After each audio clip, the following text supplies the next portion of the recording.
समस्त को मो नमस्कार मु दीप्ति आपण मानक स्वागत करुछि मो यूट्यूब चैनल डीएस एम्बिशन को। इसी मान को नहीं मिशन शक्ति विभाग तरफ आसिला गुरुत्वपूर्ण चिठी। चिठी रे कोन रहिछि ता आज वीडियो रे मु आपण मानक सहित आलोचना करिवि। आशा करुछि आपण माने शेष जाय मोर ए वीडियो सह जोड़ी रहिबे। आपण मानकर सुचिंतित मतामत कमेंट बॉक्स रे जणाइबे।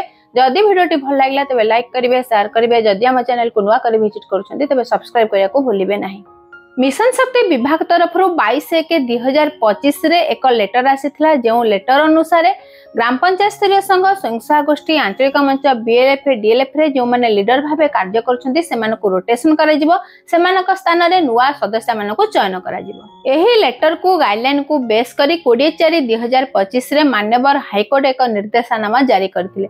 जे निर्देशनामा अनुसार सही लेटर को स्टे करा जायथिला। अर्थात 24/4/2025 ठारू वर्तमान पर्यंत कोनो स्वयं गोष्ठी हो आंचलिक मंच हो ग्राम पंचायत स्तरीय संघ हो बीएलएफ डीएलएफ कोनोसी स्थान रे नेतृत्वर परिवर्तन करा जिवो ना। किंतु वर्तमान मिशन शक्ति विभाग तरफ जो लेटर जारी करा जायछि सही लेटर अनुसार 3/9/2025 रे मान्यवर हाईकोर्ट को निर्देश क्रमे जो माने आवेदन करछथि से बीएलएफ हो बा जीपीएलएफ हो बा डीएलएफ हो से स्थान रे नेतृत्वर परिवर्तन करा जिवो नाही। किंतु बाकी जो स्थान रहिला से स्थान रे निश्चित भाबे नेतृत्वर परिवर्तन करा जिवो जहा चिठी रे उल्लेख। अर्थात मिशन शक्ति विभाग तरफ आसीथिबा गुरुत्वपूर्ण चिठी अनुसार वर्तमान ओडिसा समस्त स्वयं गोष्ठी आंचलिक मंच ग्राम पंचायत स्तरीय संघ बीएलएफ डीएलएफ रे पुनः रोटेशन आरंभ हेबो। लीडरशिप को चयन करा जिवो। पुराना जो माने लीडरशिप रो दायित्व नेथिले सेमान को परिवर्तन करा जिवो।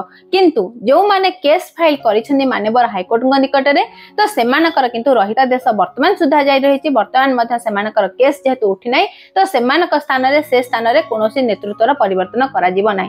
बाकी स्थान रे निश्चित भाबे नेतृत्वर परिवर्तन करा जिवो जहा चिठी रे उल्लेख। पूर्वरु जहा भी गाइडलाइन प्रकाश पाइथिला तो सही गाइडलाइन अनुसार वर्तमान फील्ड लेवल रे स्वयं गोष्ठी ठारू आरंभ करी ग्राम पंचायत स्तरीय संघ बीएलएफ डीएलएफ रे सही गाइडलाइन को बेस करी 22/1/2025 रे जहा मिशन शक्ति विभाग तरफ विज्ञप्ति प्रकाश होता तो से अनुसार निश्चित भाव नेतृत्वर परिवर्तन करा मिशन शक्ति विभाग तरफ आसीथिबा गुरुत्वपूर्ण चिठी। एहीपरि आगको नुआ नुआ अपडेट जानिबा लागि निश्चित भाव आम चैनल डीएस एम्बिशन सह जोड़ी रही रहंतु।